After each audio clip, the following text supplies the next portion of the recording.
This year went crazy fast. I mean, they all do, don't they, these days? But regardless of our perceptions, a year is still a long time, and a year is worth your time when it comes to spending some moments exploring what it is you want to do, what it is you want to achieve, what it is you want to become over the course of the 12 months. And yes, I know it's terribly fashionable to shit on resolutions. They never work, blah, blah, blah. Well, you miss 100% of the shots you never take. Most businesses fail. It honestly just sounds like loser talk to me. I think we can be something better.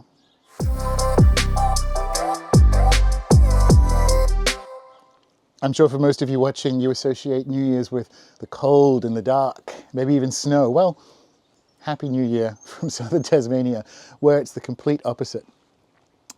And it brings a different energy to New Year's. We have Midsummer, so we have Sol Invictus, we have the confidence of the conquering king. In the Northern Hemisphere, you have the kindling of hope, of midwinter, of the growing and the return of the light, of the beginning of something new. Both are their own kind of vibes, both work in their own way for the implementation and follow-through of New Year's intentions rather than resolutions, because both provide their own momentum. And that's one of the key reasons why you want to do this at New Year's, right? Why most resolutions fail, because they do, is people want to run them on willpower. So it might be you might be, it's 12:01 a.m. January 1st, stub out that last cigarette. I am giving up cigarettes. I am giving up alcohol. And this is one that I know something about, because for 2023, I was about to say give up alcohol. I did not drink in 2023, up until just before Christmas. Just to be clear, I took 11 and a half months off, in case people want to correct me. Now, when you give something up, you're running on willpower. You are using the energy of your mind to run an incomplete system, because you give up something that it's used to having. This will always fail. It will always fail, and this has been well studied over the last 70 years of psychology, right? Where you run out of willpower by the end of a busy or stressful day. So are you planning on having a stress-free 2024? That would surprise me, which means anything that is running on your energy of giving up will fail. What you want to do instead is reframe towards what you are massively gaining. In the case of abstaining from drinking over 12 months, the massive gain there, I was about to say, was just health. I mean, the health thing was the most obvious, but I'll tell you what, the money thing is very pleasant as well. What you want to do is step into the infinite current of massively gaining. So let's say instead of, oh, I'm going to go to the gym every day, this is a willpower situation. It's also not great gym practice, but that's beside the point. What you don't think of it as giving up your evenings or giving up your mornings. What you'd want to think of it as massively gaining in physical strength. So stepping into that energy avoids the willpower conundrum that besets resolutions. That being said, there is a use for willpower, particularly at the beginning of the year. And I want you to think of this like an aeroplane, right? This is the momentum of January, particularly the first few weeks of January.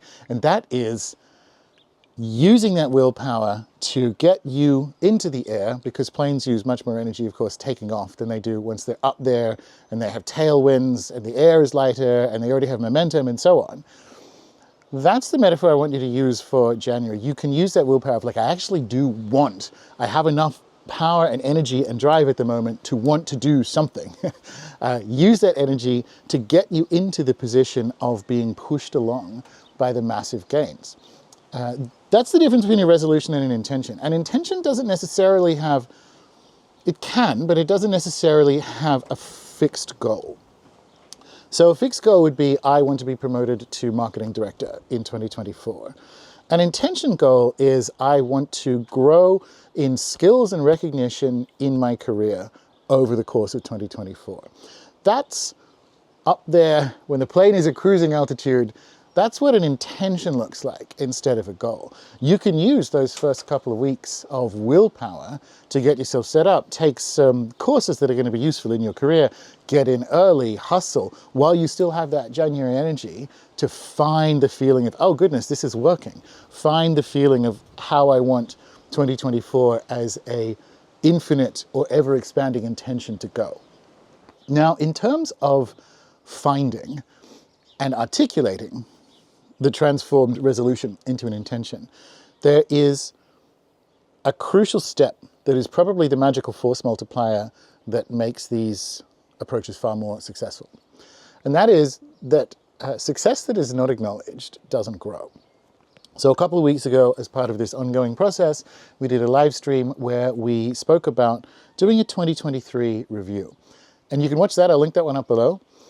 But even without that, I just want you to go through the main categories of, let's say, life.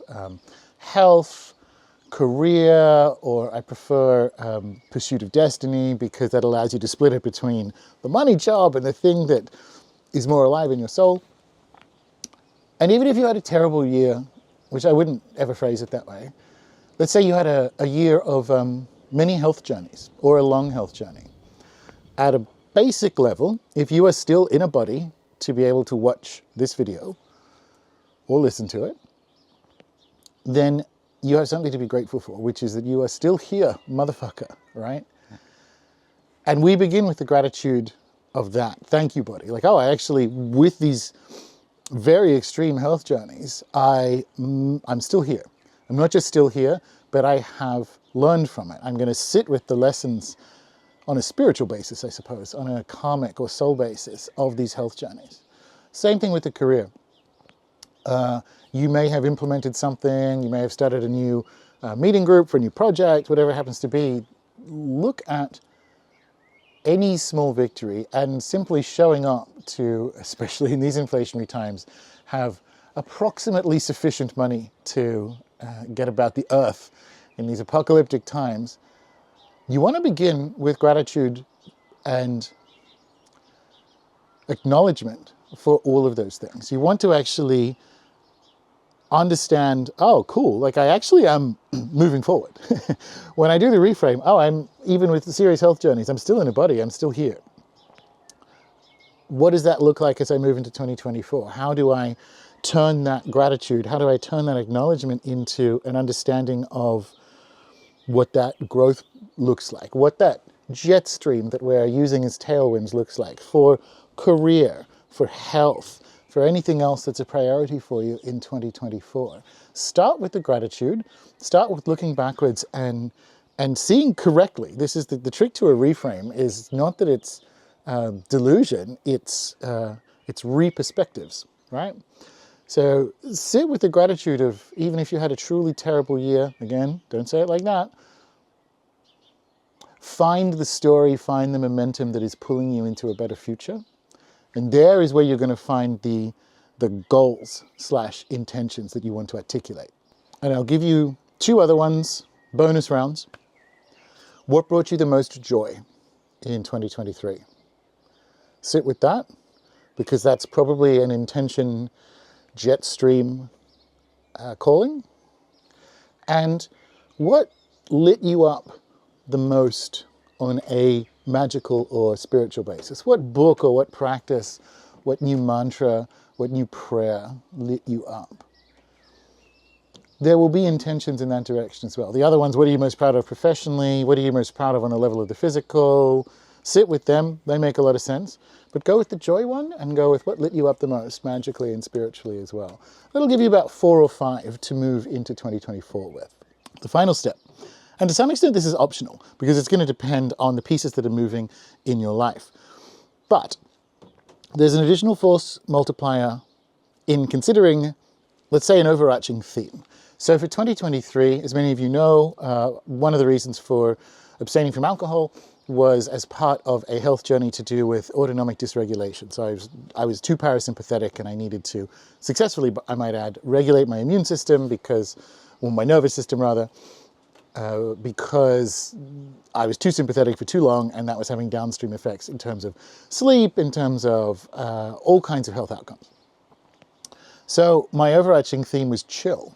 That allowed me to look at the physical interventions for an autonomic regulation It allowed me to look at work-life balance. It allowed me to look at how hard I'm working and so on. Now, it's not like and you can do this, of course, but it's not like I stuck the word chill up on the refrigerator or something. But it's that overarching theme. Now, in my case for 2024, with that, building on that success and being grateful for it, the overarching theme is building out capacity across all areas. I have the relationship I want. I have the career I want. I have the living situation I want here on my little permaculture farm. I've got my own humble wizard hut and so on. So I'm not looking for, I don't really use this word, but you know what I mean, soulmates. I am not looking for a new job. I'm not looking for a place to live. I've got all of that sorted. When I say all of that sorted, this is the difference between a goal and an infinitely expanding intention. The farm is a mess. I would certainly like to have more time, hands in the earth, doing more farming, getting better at it. I would like to improve vocationally when it comes to shamanic healing, when it comes to the podcast and writing my books and all that kind of stuff. Everyone can deepen their relationship. So, and now with the autonomic stuff, I can go on a different health journey with regards to, I don't know, building out cardiovascular fitness and so on. So instead of chill on the great cosmic refrigerator, I've got, and this is wordier, I give you that, building out capacity across all areas. But that's like one main jet stream or one main current of energy behind all four of these that I can use to gently correct, this plane metaphor is doing some heavy lifting, that I can use it to gently correct course. Because in all of these areas, you can get distracted. You can get distracted with a new piece of, a new fitness machine at the gym. You can get distracted with the minutiae of a career that isn't quite minutiae because it is still valuable, and being able to step back and go, okay, am I building out capacity, or can I consider this to be at capacity for 2024 and move to something else? That's what an overarching theme can provide to you. Now, don't just add one. This is why it's advanced. If it's not appropriate. There is some desire work that needs to be done to get coherent intentions for 2024. For instance, you might say to me, oh, well, I want to grow in my career and I want to get married, or I want to be in a long-term relationship, and I'd also like to do some travel. Pick one. And which one do you want the most?